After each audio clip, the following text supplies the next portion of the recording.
Ricardo in Costa Rica, a place I have yet to visit but really want to. In fact, Barry Solway, our Director of Engineering, is currently at some kind of retreat. It sounds like a Mai Tai retreat in Costa Rica.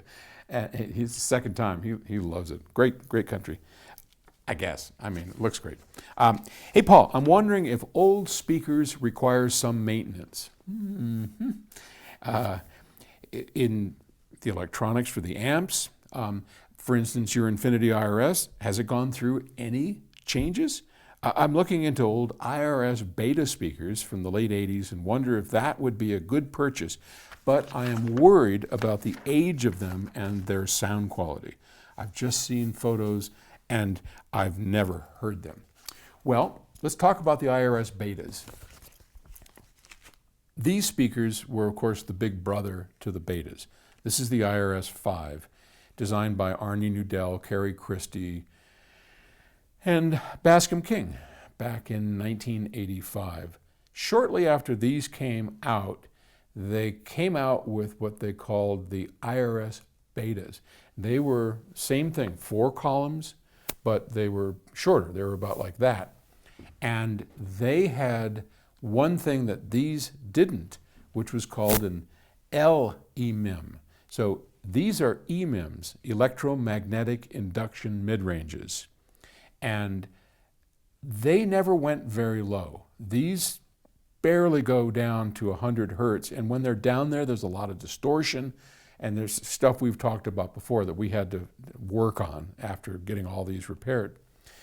The betas have the LEMIM, which is the large electromagnetic induction mid-range. And it was a big driver, and it went down, and it was great. And I remember Arnie Nudell, my former partner and mentor in all of this, before he passed away, told me that as much as he loves the IRS, and I love the IRS, his favorite speaker of any that he ever designed was the IRS beta. I own a pair of IRS betas, and I can tell you, I think they are amazing loudspeakers, truly. Do not pass up an opportunity to grab them. They're wonderful. Having said that, make sure the drivers are in good shape. You can't buy LEMIMs anymore, and it's a critical component to that. You can get a friend of ours, Corey Don Johnson, he rebuilds these EMIMs, and I had all of these rebuilt, and it was expensive. These were like $400 each to have them rebuilt, and there's 24 of them.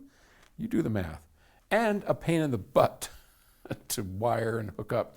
So yeah, don't get into vintage speakers unless you are willing to invest some time and love and care, because look, these were the best sounding loudspeakers in the world at one point. Are they still today? No.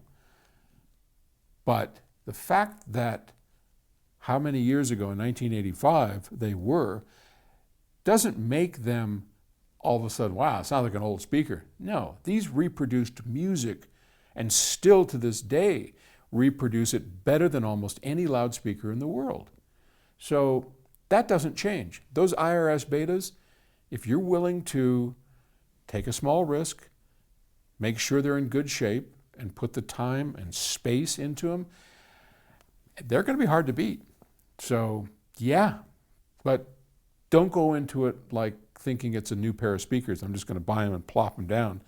It's like buying an old car. You're going to have to put some effort, some energy into it. All right? Good luck, and email me, paul@psaudio.com. If you wind up doing it, send me some photos. All right. Thanks.